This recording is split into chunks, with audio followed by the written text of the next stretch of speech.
Governments here in Australia and across the world are still obsessed with building new road and highway projects, often to the tune of tens of billions of dollars. In fact, in a couple of days, Sydney will open the next phase of its multi-billion-dollar WestConnex project, with a gigantic underground spaghetti interchange in the suburb Rozelle. And the total cost of the 33 kilometres of new underground highways being built as part of WestConnex? $21 billion. For some context, with that amount of money you could have built Sydney's recent 12-kilometre City and South East light rail project, that saw the creation of 2 new light rail lines, almost 7 times over. So governments are clearly still giving a lot of priority to road and car-based infrastructure, often with the justification that by doing so they will reduce traffic. But in this video, I want to ask if new car infrastructure can actually solve the traffic issues proponents say it will. I also want to see if at least some of that money might be better spent elsewhere, like on public transport or cycling infrastructure instead.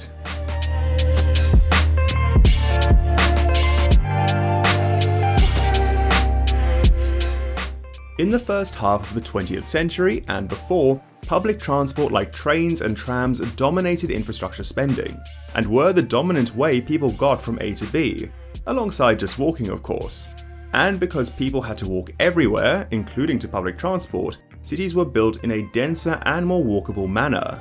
But in the mid-20th century, that all changed as cars became more and more common, and we started building our new suburbs for the car.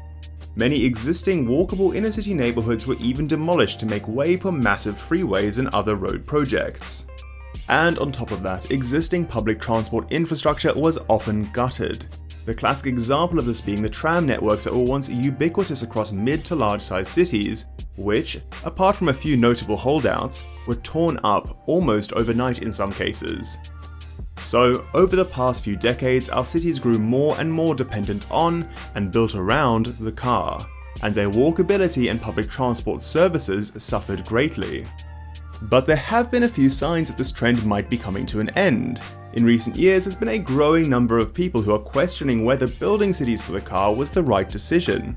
There have also been increases in spending on public transport infrastructure, and many cities have started building new rail lines for the first time in decades. Sydney, for example, recently opened 2 new light rail lines along with the first phase of the Sydney Metro, which added 8 new and 5 converted train stations to the city's rail network. I actually have a video on that topic if you'd like to know more. I'll put a link on the screen if you're interested. There's also been a bit of a trend of people deciding to move away from car-based suburbs to live in more walkable inner-city areas that were built before car-based urban design, often featuring higher densities and good quality public transport. And if house prices and rents in these areas are anything to go by, there's still huge demand for this less car-focused way of living.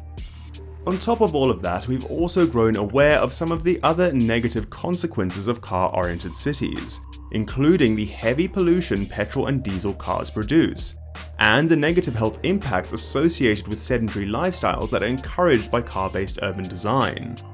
But despite all of this, governments are still spending substantially more on road infrastructure than they are on public transport. In the USA, for instance, close to 40% of the federal government's transport infrastructure spending is on highways, while only 28% is allocated to railways and transit. The percentage spent on mass transit has been growing in recent years, but it still has a lot of catching up to do. But with all this money being spent on improving road congestion, we must be seeing at least some improvement, right? Well, not really. If we take Melbourne as an example, despite decades of spending on new and improved roads, traffic congestion continues to get worse. A 2018 study found that over the course of 5 years, average car speeds actually decreased by 8.2%. And the story is not much different over in Sydney. While it was insisted that the billions of dollars spent on tunnelling new underground highways would improve traffic across the city, the opposite has happened. Despite Phase 1 and 2 of WestConnex being completed in recent years, traffic in Sydney has only worsened, with data collected by navigation company TomTom showing that the time it takes to drive 10 kilometres has increased by 30 seconds in the last year alone. And this is a trend that is repeating itself across the world. More money is being spent on roads, but the situation only gets worse. But why is this? In some sense, it seems logical that building a new highway might create an alternative route that spreads out traffic, thus making it better in general, or that adding new lanes to a freeway would increase capacity. Indeed, this has been the logic for decades, but over time we've learned that it doesn't quite pan out like that. And the reason it doesn't work is called induced demand. I'm sure some of you may be familiar with this already, but for those who aren't, this is a principle that says when you increase the supply of something, the demand for it will increase as well. Now, this doesn't apply to everything, but there is ample evidence that it definitely applies to roads. In fact, the relationship between road construction and traffic is a very measurable one. Two professors from the USA and Canada studied the topic and found an almost perfect one-to-one relationship between the two. For every percent you increase the amount of road in a city, the amount of distance driven went up by the same percent. This means every time you build a new road, you attract more people to driving, and the new capacity is quickly eaten up. It can also often mean that when you expand a freeway, for example, the nearby surface roads are now choked with traffic trying to get to and from that freeway and its additional capacity. Now we get to the part of the video where I say the solution to induced demand is trains and buses and bike lanes and better pedestrian infrastructure. But the thing is, they're not. These things are actually just as susceptible to induced demand as cars are.